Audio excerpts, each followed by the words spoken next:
are you going to be able to give him the file of just the episode, or What do you mean? does he have to edit all this out? He has to edit all this out, so let's get started.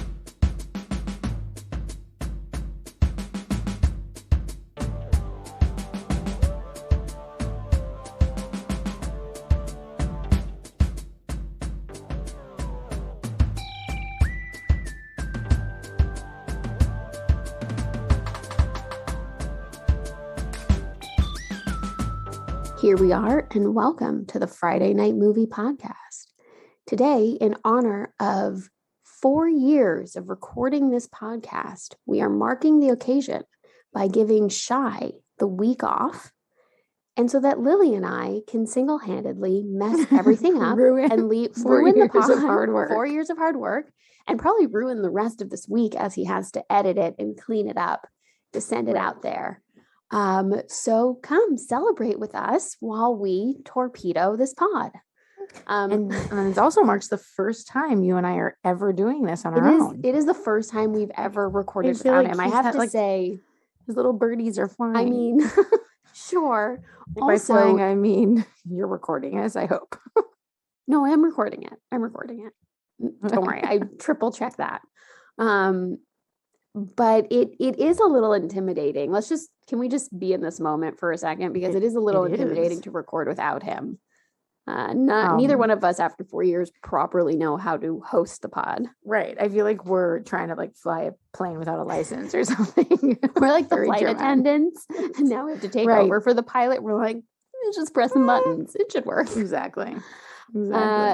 So, thanks for joining us today, and I'm sure everyone already misses Shai and the buttery tones of his voice. Absolutely. So, since we can't ask him how he's doing, Lily, I want to ask you how you're. I want to ask you how you're doing, but I also don't want to hear these stories again because they're very upsetting. So I'm a bit torn. We've had a week over here where on the same night. On Sunday night, my 5-year-old, and this is just like a little glimpse into the joys of parenting, had a very large nosebleed at around 4:30 a.m., which was wild. He came to wake me up and he was like, my nose is bleeding. And it took me like a half hour to figure that, clean it up. And as we're finishing with that part of the story, we're finishing with that episode, he goes, Mom, it is now around 5 something in the morning. He goes, my head is really itchy. And I was like, what? And I'm like, I'm almost out of this one alive. Come on. I take him into the kitchen. I turn on the lights and I look and I literally see bugs crawling on his head. I can't even. I'm just, every part of me is cringing right now. I think I just gave myself a neck spasm from the cringe I just had. And I'm literally so tired. And I'm like, what do you even do at that point? Like, what do you do with your own? Do you make him just go sit on the balcony until daylight? What do you do? Right. At that point, I thought to myself, wait, aren't lice supposed to be this thing you don't see? Why can I see them? Is it because his head is so? They've been feasting on him for so long. Is his head so small that they look big? Because when you're a kid, things and I was like, or are these the biggest lice that ever were? What is this even lice? What is happening here? He's scratching his head, and I was like, oh my God. So the ones I could see, I literally killed. I took them out, and I go, all right, dude, we have a choice. You can go back to bed, because you've already been sleeping in there all night, whatever, you haven't bled on. I was like, you can go back to bed, or we can deal with this right now. And I'll just I'll buckle up, I'll, bring it, and I will. What were you going to do? Just did you have, just keep I didn't have a plan. Of lice treatment in your house? No, I don't. What are you going to do? Just put Clorox on his head? Don't do that, people. That's very bad advice. Right. My mother-in-law would say, vinegar? Douse your head in vinegar. Right. Vinegar is it's good for everything. So, right. So I was like, I can start with the vinegar, and we did have a comb, one of those lice combs that I had to find at that. I never would have found it in my house. Where I ended up eventually finding it, there's no way I would have found it at 5 a.m. So I didn't really have a good plan, but I asked him what he wanted to do, and he goes, I'm really tired. And I was like, okay, you and your lice go back to bed. And I will deal with this in the morning, because I don't what am I supposed to do at 5 a.m.? So I immediately get into my bed. Now I'm questioning everything. And I start Googling. So you never went back to sleep. I never went back to sleep, but I started Googling. I had heard that there is a place that you can go here and they will take care of it. Like a lice, like hairdresser. Yeah. So I had heard from a friend like 3 or 4 years ago. I start furiously Googling and 2 places come up, which then makes me wonder how much lice is here on your teeny tiny island. That there are 2 professional centers just in my city dedicated to this. This is not okay. This is not. So the worst news of the story is no one is going to ever come visit you, and you have to burn your house down. The best was like, I don't tell anyone in the family for like a few minutes. Like you guys, I mean, I told mom and dad. I do vinegar on mom and dad's living hair. With you again. They're back living with me, which I'm sure they're regretting now. And I do the comb. Right. I do the comb and I see like a few things in mom and dad's hair, but not too much. Take it out, whatever. My mom does Jose and she thinks that he looks pretty good. And the last time we went through this, we did go through this last year. Only my son had it. So I was like, okay, it's possible no one else has it. I think I have it all the way across the ocean. So I think I got it from you guys just from hearing these stories. I take him to the professional and long story short, the nanny had it real bad. I'm like, I'm just gonna make an appointment for me and mom and dad because like, what's the big nanny has it? All of you guys have it. No, me and mom and dad had it. No, the cleaning lady, I love her, but she was like, get the fuck away from me. I mean, you have to rub your head together to get it, so there's no reason that we had done that, and I don't think she's sleeping in my bed, so. We basically had to like do all the sheets, all that kind of stuff. And then me and mom and dad were deloused yesterday by professional. I can't. Which was, by now everyone has stopped listening to this podcast because this story is so revolting. Sorry. All I have to say, like I've learned an extraordinary amount. And this episode will have the least amount of downloads because nobody wants to hear about life. I've learned a lot and, I recommend getting professional treatment if everybody has it. If everyone has it. And then burning all your sheets. And then maybe move. Oh, wait, the punchline was that I text, like our mom texts you guys. And Shai just writes, cancel your trip in December. like, don't come. But yeah, anyways, it's fucking ridiculous. So it was disgusting and took up most of my week. And it's only Wednesday.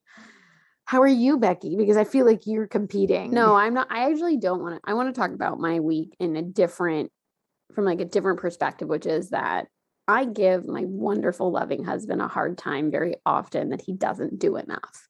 You don't help enough with the kids. You don't help enough with the house and this and that. And then he goes away for a week. And however much I thought he didn't do, he really does do a lot. And please don't ever leave me for a week again alone with my children.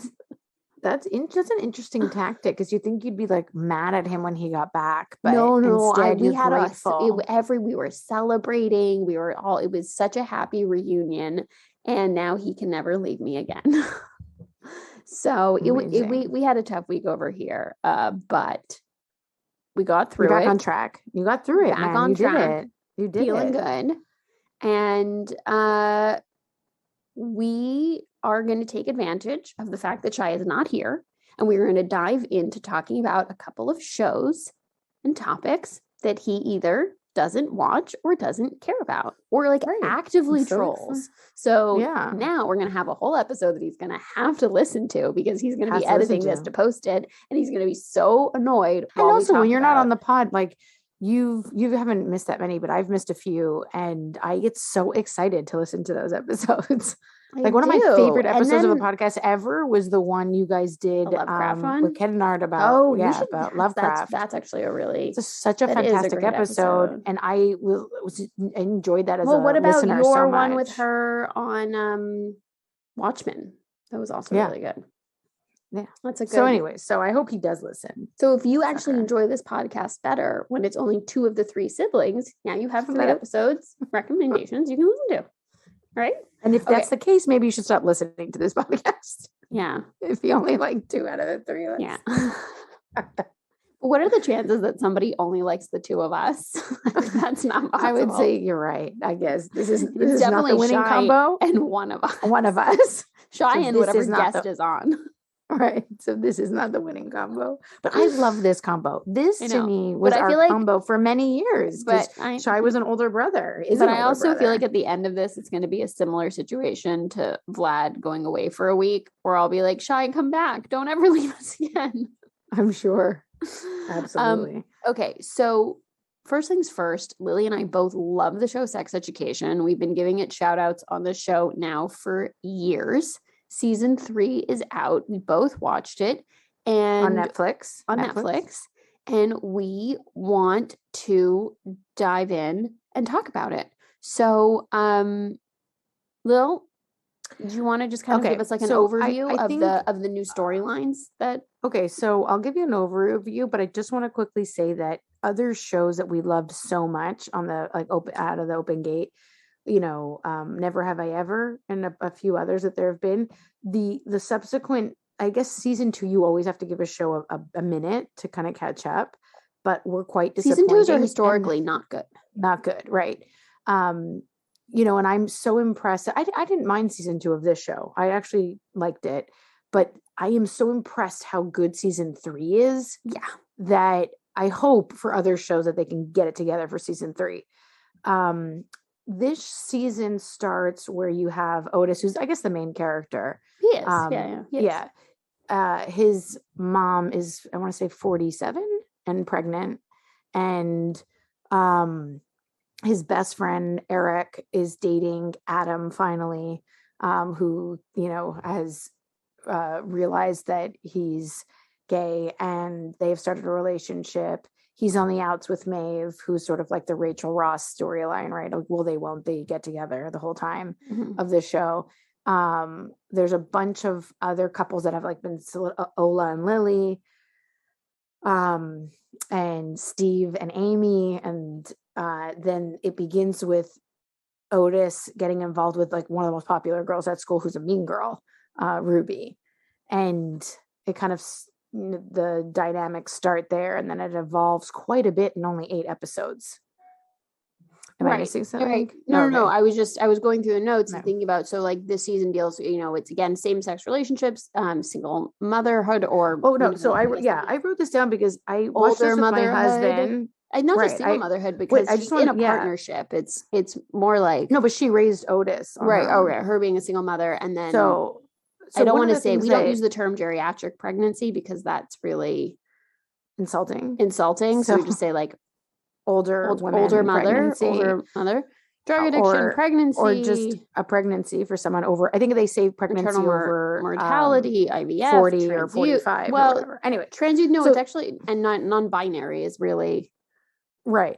So what I wanted to say was, importantly, I'm watching this show with my husband, who grew up in a completely different country, but I think we had more or less the same kind of teen shows. They had 90210 here and that kind of thing. And at the time, 90210 was a big deal because it did, deal with domestic violence and, violence between partners, teenage partners or whatever. And there were some things at the time that were oh my God. But fast forward not that many years, and I wrote down what just a few of the things that the show touches on: same-sex relationships, single motherhood, drug addiction, pregnancy, and age, different ages of pregnancy, maternity, mortality, IVF, trans youth, non-binary youth, queer identity, role play, disabilities, and sex positivity. We didn't have anything like that. There was always a drug line, someone is always getting involved with their drug dealer kind of thing. And while I don't, I think, quote unquote, of course, I think drugs is but it's dealt with very differently here because it's not about kids getting in trouble for doing or trying to sell drugs. It's about the realities of the effect that substance abuse and addiction can have on a family, because it's Maeve's mother who's an addict, a junkie, right? And then you have the kids who are just experimenting, and and obviously the show is more about sex than it is about that topic, and they delve more into that. But I hope the show is a gift to a younger generation. And what I will say is that in order for this show to work and all these topics to work, it really has to be character driven. It has to be about each of the characters, of your main characters, evolving. And, and in some cases, I felt that especially with the newer characters, like Ruby, they really did a fantastic job of having them grow and have depth and dimension. But very specifically, my criticism of this season is that, and again, the core characters, it's about the kids, it's about these teenagers, and they're all evolving and growing, which is very important. So I give them that. The adult women on the show seem to be the only ones that don't have any growth, positive or negative. They don't really seem to. And I would say it's probably because the show is centered around the kids. Except that you have Adam's father, who, but his mother also has an arc. She's made I would say if there's one adult female that's made growth, it's her.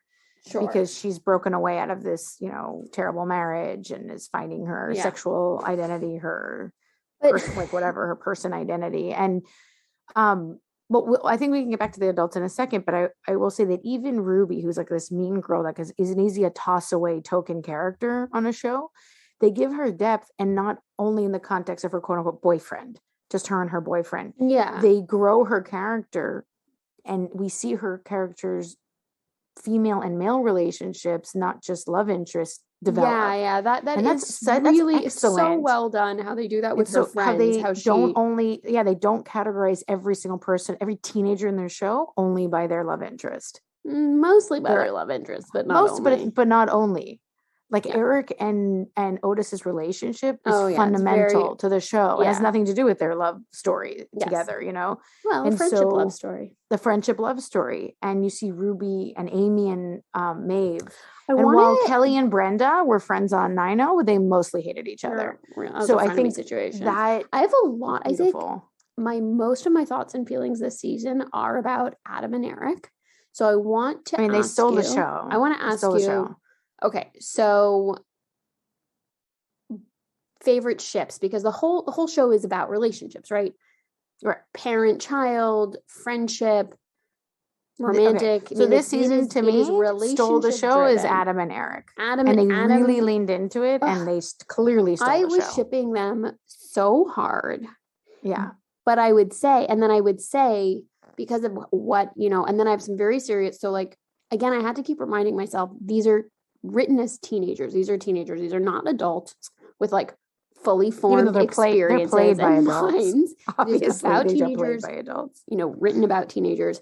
And I would say Eric behaves a few times in ways that are so, immature.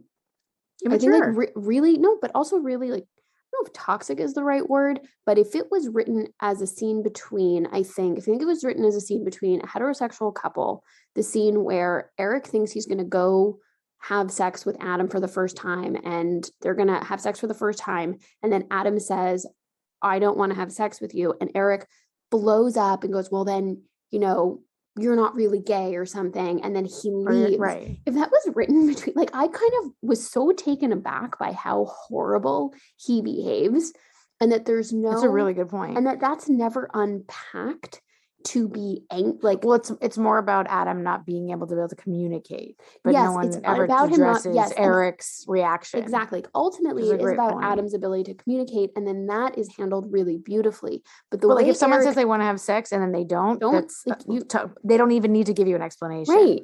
And sit down and try and say, explain it to me, or if you or not, I'm here for you. It's okay, I think, to show that like bad modeling on Eric's behalf, but then go and address it again. That is not a way you treat. It's a good point. Your friend, your partner, your boyfriend, whoever it is, to say something that, like, to storm off and be mad at them for not being ready to have sex or able to communicate how they want to do it. So that was like one thing in the show, such a red flag for me for a show that's so well put together as far as teachable moments around sex and sex positivity. It was a huge red flag for me that it was but I never think went it's back also, and addressed it. It's a good warning sort of Eric's lack of maturity and Eric's it is self-absorbedness, and I hope that comes it back.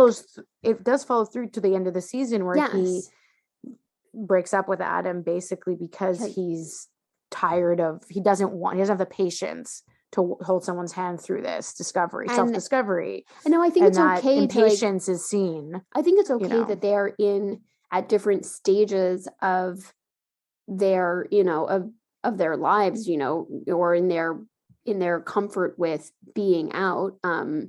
That's okay that they're at different stages, and then Adam not able to meet his needs. That's perfectly fine. But it's like the way that he treats Adam is childish. A great point. Is what a teenager would do, which is okay because it's a show about teenagers. But the whole point of the show is that then you level up and you teach the audience something, you teach the character something. So I'm waiting for Eric to learn a lesson here. I do like that so he kisses someone else, he cheats on Adam, and we're all very disappointed because we love this, relationship, and it's, their first loves.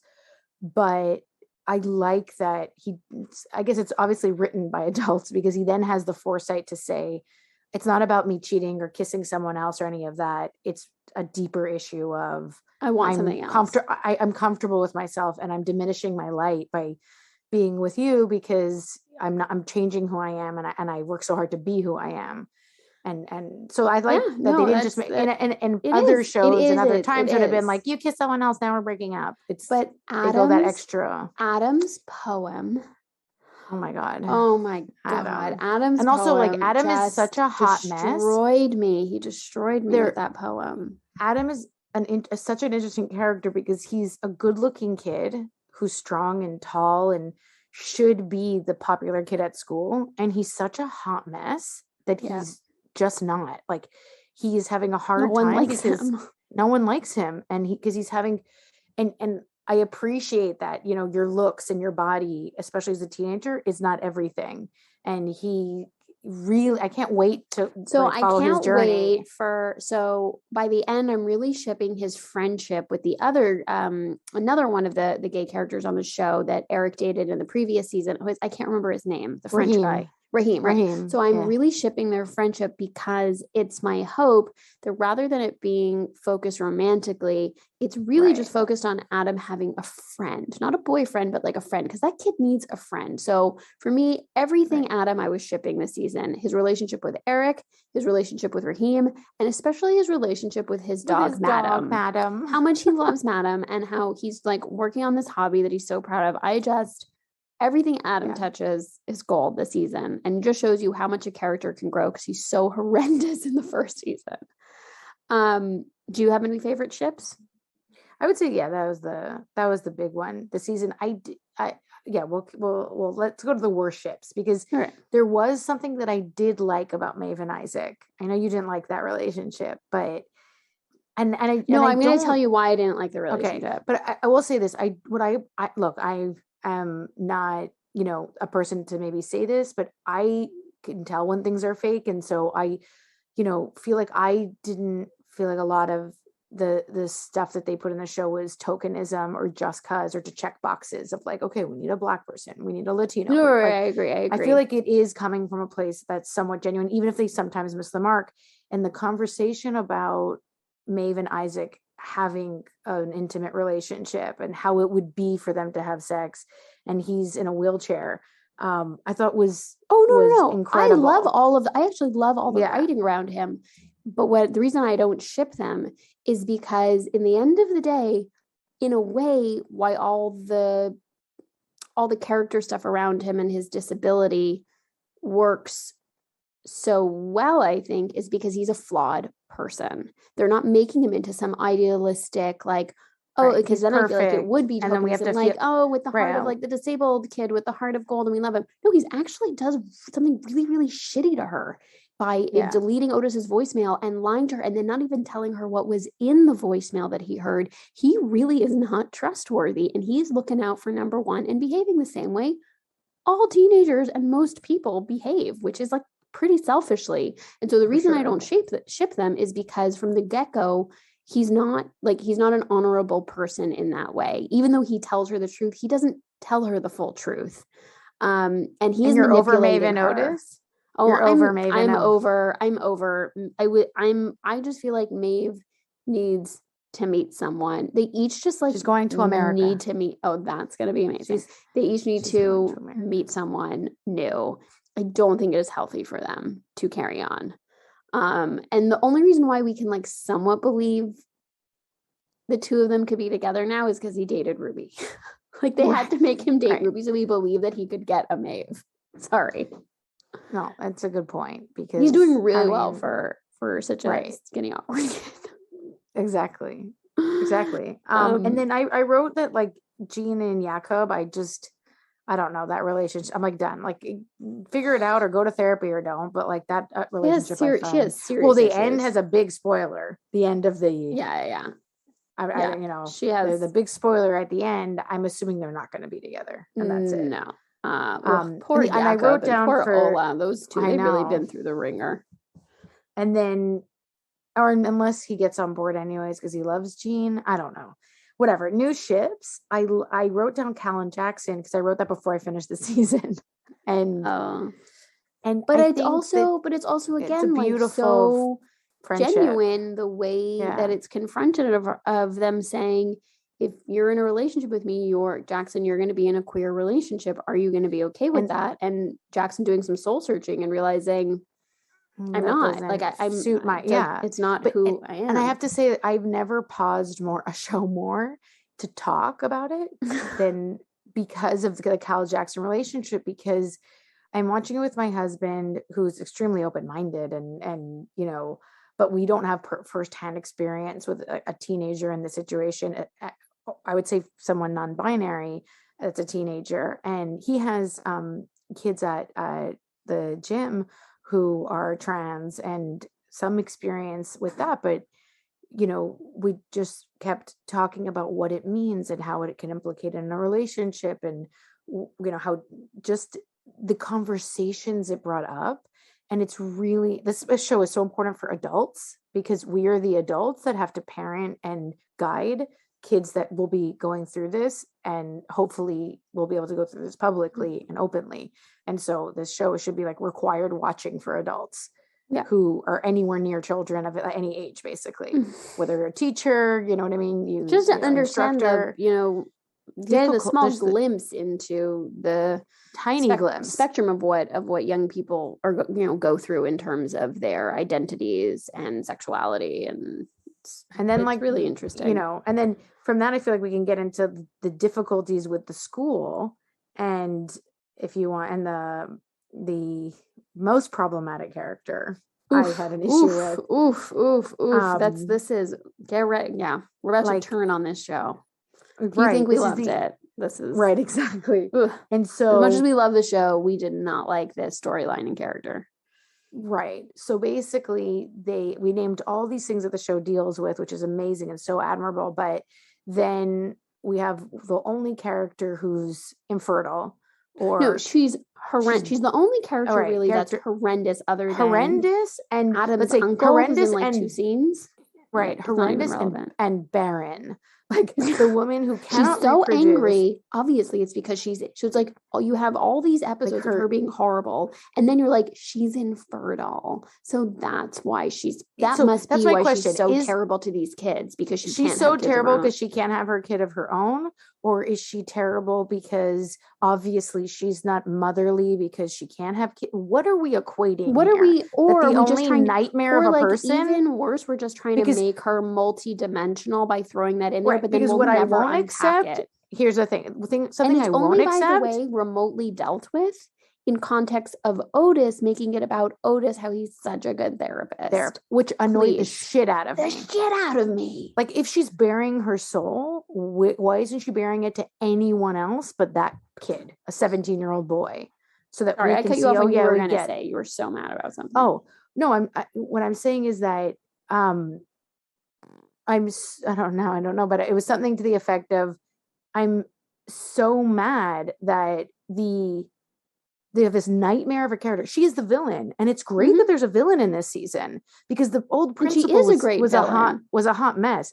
This woman is literally a fascist. Like, she is the worst, and she's doing horrendous humiliation to these children. She's erasing their identities. Everybody fall in line. Everybody be the same. Like, it's horrible. And to see this on a young person, and played by Jemima Kirk. Great. Obviously great. She's such a good villain. Such a good role for her. She's a great villain, and she does a fantastic job. But then, oh wait, she's going through IVF and can't get pregnant. Are we supposed to forgive her? Because people who go through IVF, or is it explaining her actions? Is that we're supposed to forgive her, or is it are we justifying her horrendous behavior because she's going through IVF? Because okay, yes, you can be in a bad mood because you're going through IVF and go through a lot of things. You don't torture adolescents. So here's the problem with it. There's everything about it bothering me. After they revealed that, I thought, oh, okay, so right now you're signaling one of these two things, but it's sex education. This show is obviously going to unpack it. They're going to give me more storyline, and they're going to say, no, it's not a one-to-one connection. We're actually just building out a fully fledged, fully thought out character. And then they never do that. So you're just left with evil villain who's going through like unsuccessful fertility treatments. And that's all you get. Feels like a failure because she can't have a baby biologically. Right. Okay. And she also happens to be a terrible person. Okay. But it's all in service of like Otis realizing, I really do want to be a therapist. You're like, and also, yes, she was right that the kids fucked up their school. Okay. But that, great. Still, but I think they really, while I love them putting everything under the, like in the kitchen sink, in this show, don't throw me an IVF. And maybe that's because I connect to it the most of all the storylines. It made me really mad just as a woman. Sorry. Right. And because, while I guess they touch on a lot of different things and don't fully develop it. Jackson has two moms that were having marital problems, but then, they never really go back into that. There's a lot of things on the show that they don't go in depth with. Mom, but played by Rebecca. I know, which is amazing. I was surprised she was even in the show because she's blown up since. But yeah, that was the weakest part of the show and bordering on, like offensive to women. I found it was awful. Terrible. So while we're on the topic against Jemima Kirk, who was fantastic. Best and worst. Lily, you want to give us your MVP? Well, I agree with improved you. And LVP. Okay, so you mostly agree with MVP, which is we do with shows. We MVP, which is most improved. MIP most. Oh my God, MVP, which is our most valuable player. Sorry, MIP most improved player, and LVP least valuable player. So obviously, it's Adam. Adam is the MVP of this season for sure. Of this season, because when he is on the double date. And he gets the sauce on his jumper. Okay. Not when he takes the heat for Raheem, which is one of the funniest episodes of television I've ever seen when I go to France. If you have not seen the show and just listening to Becky and I talk about it, go watch it now because that episode, you can watch it alone. That France episode is one of the funniest things in television I've ever seen.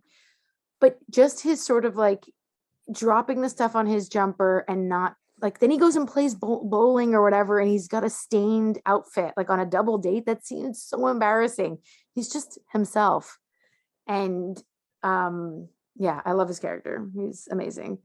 And he went from really being the worst, and now he's the best.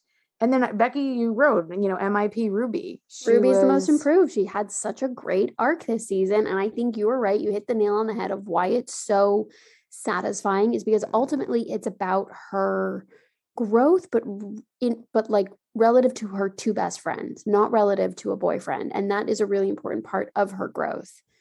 Right. And then for least valuable, it could be Isaac. I agree. But again, Ola Isaac, and Lily. For me, Isaac, because I think he's secretly pretty crappy the way he lies and manipulates. But I do also agree with you that Ola and Lily are just the least interesting. Yeah, and their drama just seemed, it just seems just let them be a happy couple. They're cute. Yeah, I don't know why I don't need more storyline. There was so much storyline around Lily this season. Right, and I would have been fine with her storyline without the girlfriend drama. So I was whatever. That's fine. So yeah, and overall, one of my favorite shows. Yeah. And I don't would you ever watch this with your kids? Is this show one day you're No, I would never kids? watch this with my children, but I'd be like, if it's still required relevant to watching? Them, no, because how old are my kids? So let's say in 13, in 12 to 15 years, I don't know if it's still going to be relevant to them. But if it is, so it's required. Sure. So it is required watching for teenagers today. But like agree? This season slightly, I mean, there's a lot of sex in this show. Maybe, I mean, yeah, sure, so for teenagers 16? Today.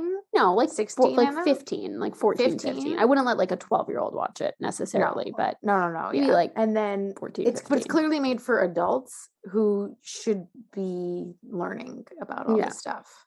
That kids go through and adults go through. So overall, are we giving the season a buy, a rent, or a miss? Oh, I'm buying it. I'm buying this season. Buying this season. I buy seasons 1 and 3, and I rent season 2. In fact, I feel like you could even skip season 2, but whatever. Just like watch a highlights reel.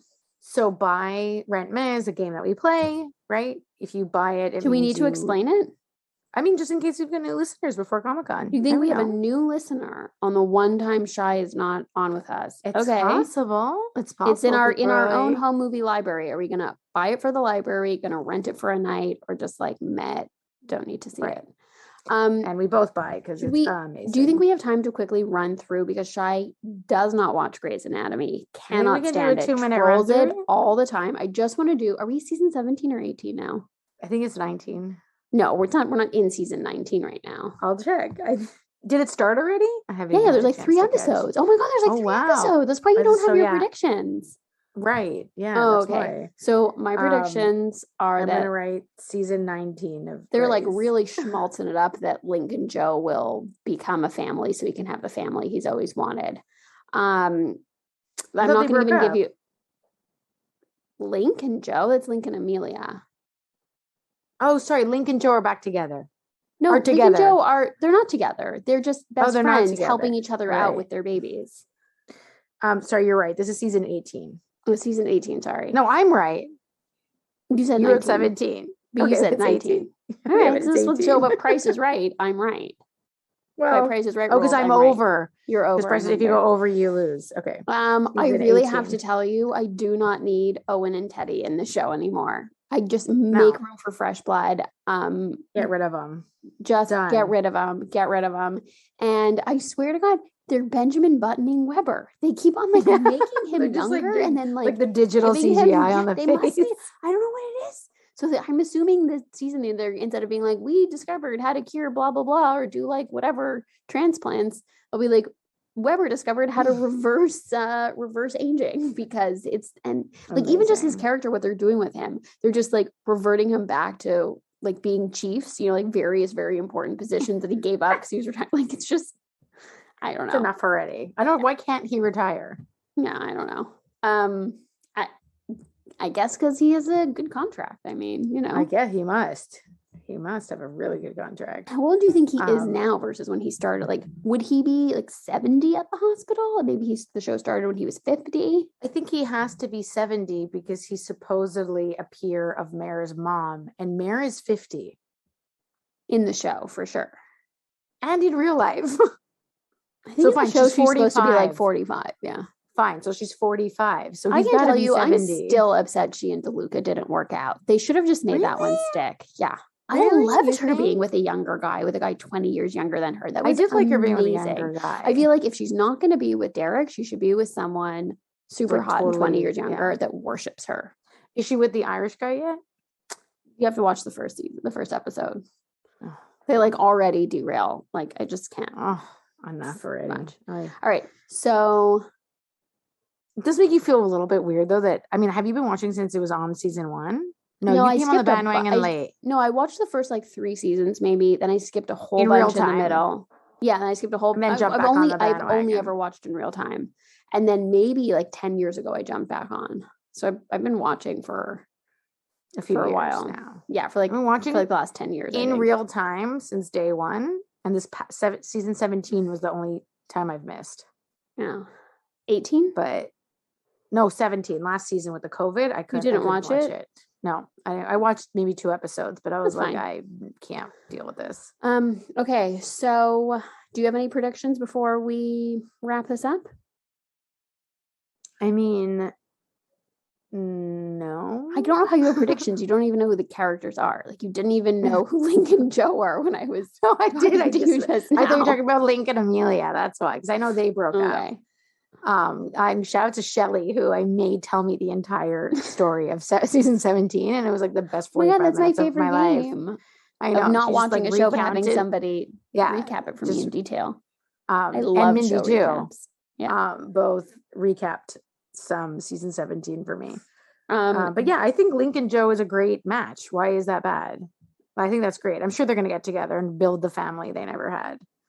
I think that makes the most sense. I still need someone to go back and give me some more continuity explanation on how it is they're in completely different stages of their careers, but yet best friends from medical school. I don't understand either how TV works or how medicine works. One or the other doesn't make sense. If you watch the show long enough, you'll figure both out. You'll be able to be a surgeon. Yes. Or a pilot or do a podcast. Okay, Lil, right. What have you been watching this week?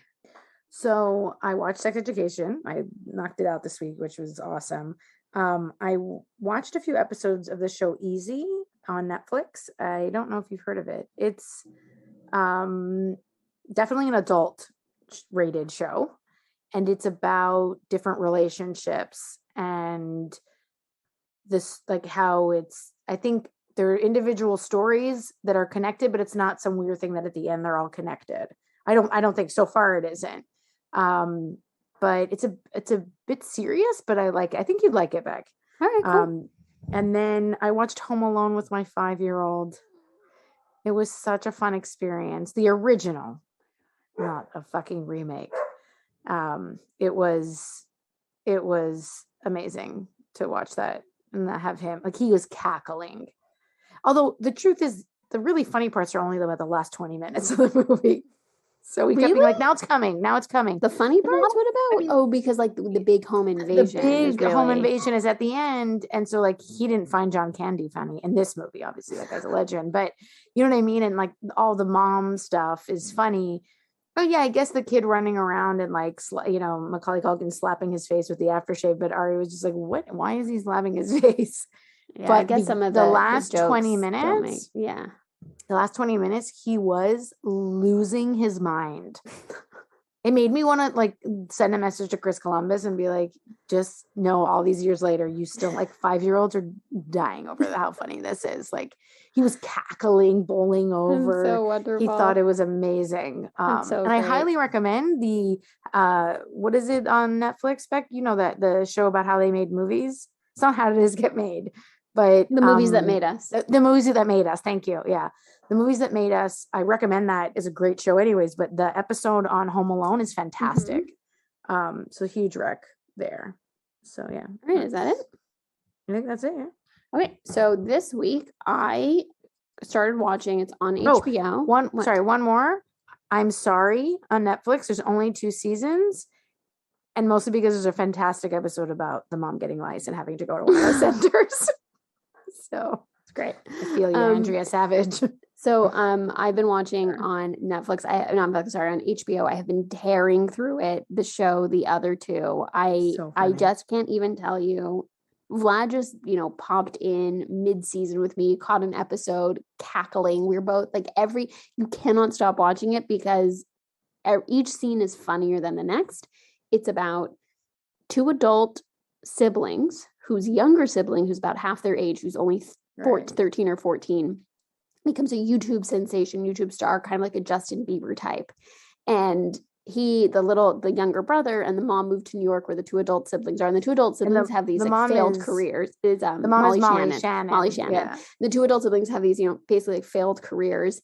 And you're just following them through their story mirrored with their brother, who's this huge success. And it's so funny. And it's really well done. Super well written. So well written. It's so well on cast. HBO. It's really funny. HBO, highly recommend. I'm going to re-recommend because I rewatched both of them, The Babysitter and The Babysitter Killer Queen, the sequel on Netflix, with Samara Samara Weaving and Judah Lewis, and it's got really fun other cast members in it too. And I'm going to re-recommend those for a second week in a row because I ended up watching them with Shai last week. So it was twice in 1 week I watched it because they're so much fun. And those are horror comedies. And speaking of I'm sure Shai loved them. A retro, he right loved up them. He was losing it, loving it. And speaking of a retro rec, I am going to recommend a classic, a very underrated classic animated film, The Rescuers Down Under. Arguably a rare case when a sequel is better than the original. I rewatched that. Did you watch that with your kiddos? I watched it with Miri this week. She was. I have to watch that with her. Remember the opening scene when he saves the eagle, Marahute, when he saves her, and then she like spreads her wings and catches him, and then they fly through the sky. I mean, she literally stood up on the couch and was like waving her arms in the air. This weekend, I gotta do that. I couldn't believe we watched it 3 times last week. She just loved it. So, Bernard and Bianca. So good. So, and then a favorite podcast of mine is back out with a new season called Heavyweight, and I recommend that one. Exciting. I think it's a great one. I think it's only available on Spotify now, but it's really, really great. I feel like that's happening a lot with podcasts, but ours you can find in money places. Everywhere. You just text me, I'll send you a link. Because chances are if you listen to this, you know me directly and do have my number. Lily, where can people follow you? At Chichi, ChiChik Gomez on the Twitter. And you can follow our brother Shai, who is not here today, but you can follow him anyway on Instagram and Twitter at Pancake4Table. That's pancake and the number 4 table. And you can follow all of us on Friday Night Movie on Instagram and Twitter. And if you check out our show notes, you can see the list of organizations that we are supporting. Most importantly, please join us this weekend, October 22nd to 24th at the Baltimore Comic Con at the Baltimore Convention Center. Shai and I will be there. We will be podcasting live. We're going to be giving away swag. We're in booth 3005. And if you are going to come, we really hope you do. Proof of vaccination or a negative COVID test is required, and masks are required at all times. We will be wearing some brand new Friday Night Movie swag, including masks. And we hope to see you there. So that is all. And I'm so excited for you guys. I'm really sorry I can't be there. I really hope we did him proud this app. Okay, we should say bye. Okay. Bye.